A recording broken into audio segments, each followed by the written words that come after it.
Welcome to Jim Rohn's channel. Have you ever wondered if someone is hiding something deep down from you? Sometimes, people with an avoidance tendency often fail to express their feelings directly. But don't worry, in this video, I will share subtle signs to help you uncover the secret feelings that person is hiding. You won't want to miss this valuable information. Let's join me to learn and uncover the secrets behind avoidance behavior. Don't forget to click the subscribe button and turn on notifications so you don't miss any exciting videos. Sign 1. Indirect acceptance and vulnerability, also known as avoidance that can't run away. Avoidant people don't like to talk about feelings. You can ask them how they feel and they'll react as if you just asked them to bungee jump without a safety harness. But there's an interesting sign that shows they really have feelings for you.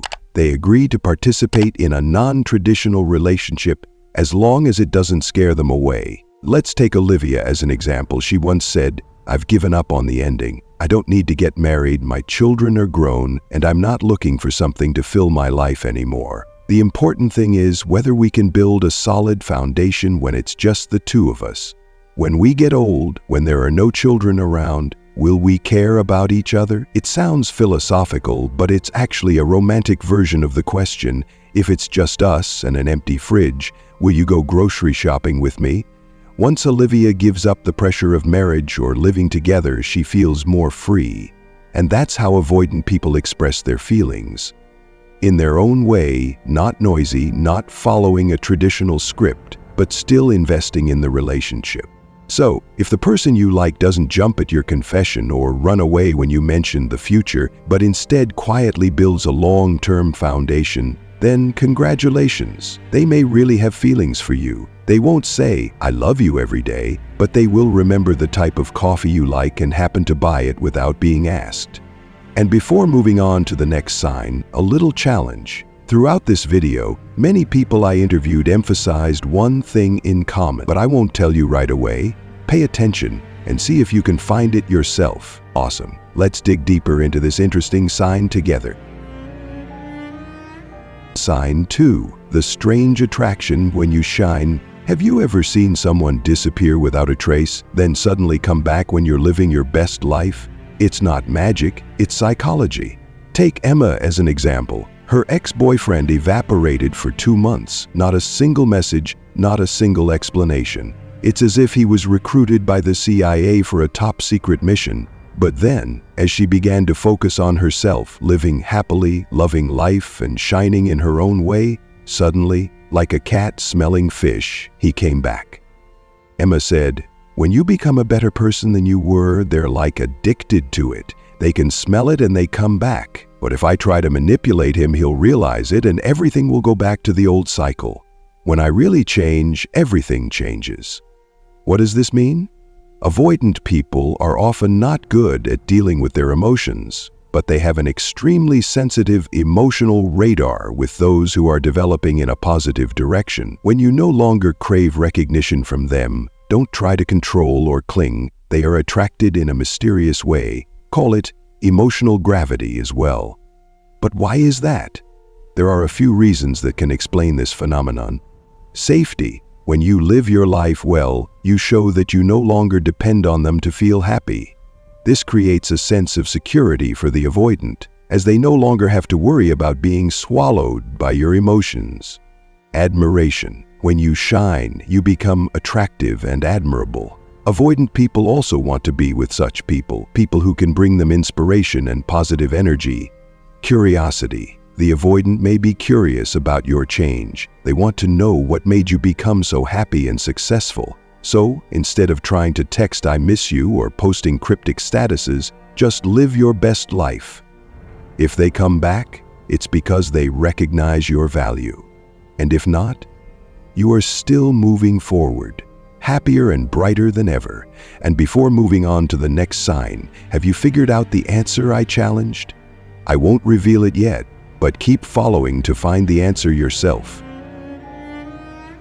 Sign 3. Following you on social media but pretending not to care. If you think the avoidant completely cuts off all contact after breaking up, then you are wrong. They don't disappear. They just become social media detectives. Take Charlotte as an example. After being kicked by her ex-boyfriend with the classic line, "I love you, but I don't love you anymore," she thought it was all over. But then something strange happened. He remembered small details in her life that he should not have noticed. Charlotte said, and he would remember little details, like, "I remember you went to this park." So I was really surprised, and I was like, oh wow, he really paid attention to my stories.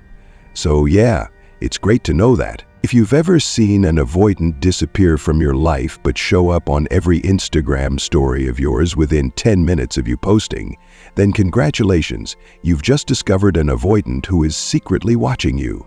They won't text you, but they will see all your posts, maybe even like an old photo from 2 months ago, accidentally, or at least they think so. They may not express their feelings directly, but following you on social media is how they stay connected without having to face the hurt. They are there, just not brave enough to appear in front of you. So if you notice someone who is always silent, but still sees everything you post, they may still have feelings for you.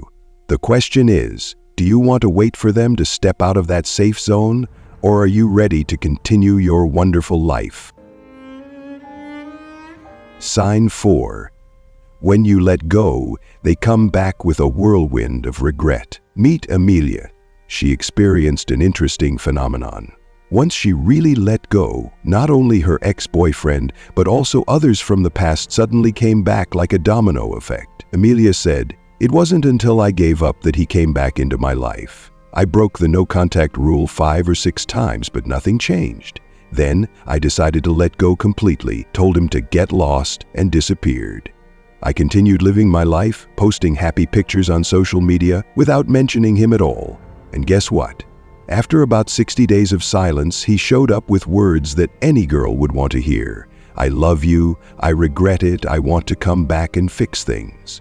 Amelia did nothing to make him come back. She simply moved on. And that's what makes the avoidant feel insecure. According to attachment theory, avoidants tend to feel safer when they believe that the other person is always there. But when you really disappear, no longer an easy option, they start to feel lost. Why does this happen? Because they realize that your presence is no longer a given. This triggers a powerful reaction, pushing them into a state of anxiety about losing you completely.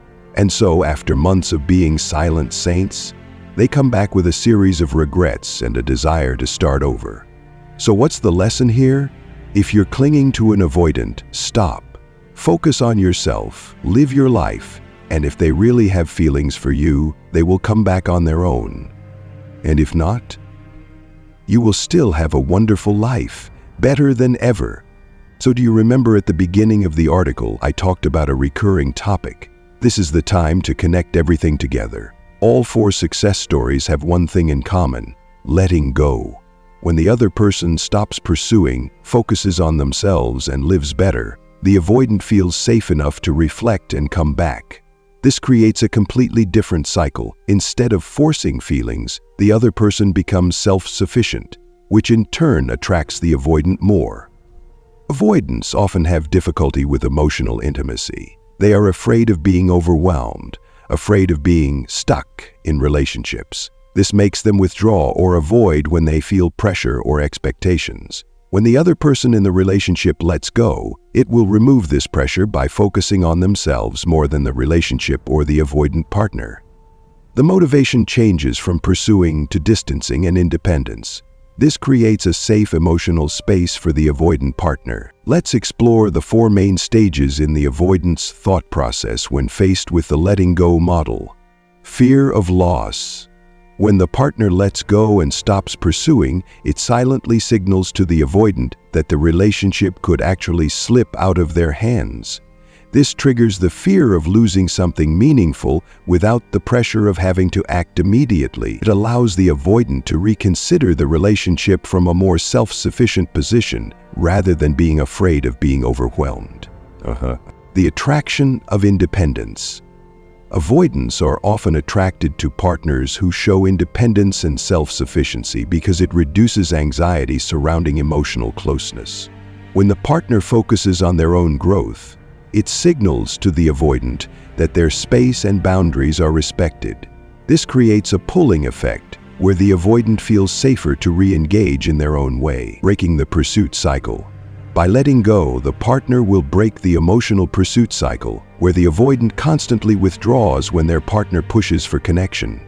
Avoidants need space to process their emotions at their own pace, and when they are no longer being pursued, they have the opportunity to miss their partner and reflect on their feelings. Authenticity and change. All 4 success stories I just shared reflect the importance of genuine personal growth. Letting go is not about manipulating the avoidant partner, but about truly focusing on yourself and becoming stronger and more complete independently. The avoidant senses this authenticity, which is much more attractive than attempts to control or force the relationship to progress. Ultimately, letting go allows the avoidant to return to the relationship in their own way, free from the burden of expectations. It gives them the necessary emotional space to reconcile their own feelings, leading to moments when they come back. You see, the letting go model is not simply about ignoring them. It is a complex process that requires patience, understanding, and above all, sincerity with oneself. So what about the final sign? Let's explore in the next section. Sign 5. Do I like them, or am I just having a mild panic attack? When an avoidant starts to like someone, it's like a wild cat standing in front of an outstretched hand for a caress. One moment it rubs its head against you affectionately, the next moment it pulls back, looking at you with suspicious eyes as if you were a professional swindler. A part of them cheers. Oh my God, this person is great. I can see a bright future with them. But immediately another part in their head screams, a warning, trap, this is definitely a trap, run while you still can. Imagine them as a person standing on the edge of a swimming pool, their feet already touching the water but their minds spinning with a series of confused questions. Is the water cold? What if I jump at the wrong angle and look so stupid? Who guarantees the water is clean? And most importantly, if I jump in, will anyone force me to swim forever? Love for them is not just an emotion, but also a matter of survival. They want to love, but at the same time they doubt it. When being with someone really good, they start scrutinizing small things to the point of absurdity. Does the way they laugh a bit weird? Why do they text "okay" instead of "okay"? Is this a suspicious sign? Furthermore, imagine an avoidant in a potentially fulfilling relationship. In the beginning, everything is wonderful, but then one day they start to realize their partner likes to text "good morning" every morning. Suddenly their brain turns on the alarm mode. Are they too clingy to me? Is this a sign of dependence? Am I being controlled? Instead of enjoying the care, they feel the need to find a way to withdraw. This is not because they don't like the other person, but because closeness makes them feel threatened. Their inner voice acts as a defense mechanism. Is this person really suitable for me? Am I missing out on someone better? Or is this a trap? The fear of commitment makes them unconsciously create reasons to withdraw. They may claim that the other person's laugh is a bit strange, or the way they type messages is somehow off. But these are not the real issues. Avoidants often resist acknowledging their own emotional needs.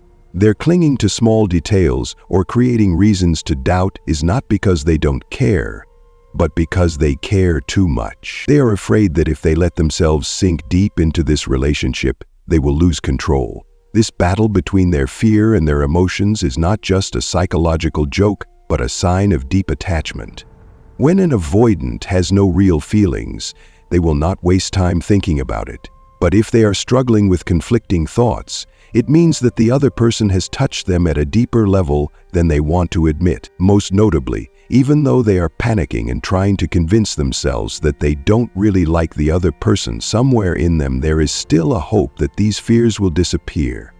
They are not only afraid of love, but also afraid of losing it. It is the fear of being hurt that makes them push others away, but at the same time, that hesitation is also evidence that they really want to keep something. Ironically, this panic is the clearest evidence that they really have feelings. If they didn't care, they wouldn't sit there struggling with their inner self until they lost sleep. Someone who doesn't really like someone will simply not care. They continue their normal life without thinking too much. But the avoidant is different. They are confused, they doubt, they analyze every little detail to find an excuse to withdraw with honor. He's so good, but what if he changes later? Or worse, do I really like them? Or am I just afraid of being alone? And this is the key question. Will they admit that they really like someone? Or will they continue to try to find reasons to run away? If you've ever heard someone wonder, do I really like them? Or am I just panicking? The answer is almost certainly, you like them. You're just trying to deny it. Those are the 5 signs I shared with you. If you find this information useful, please like the video. Your small action is a great motivation for us to make videos every day. Thank you for listening and watching the video.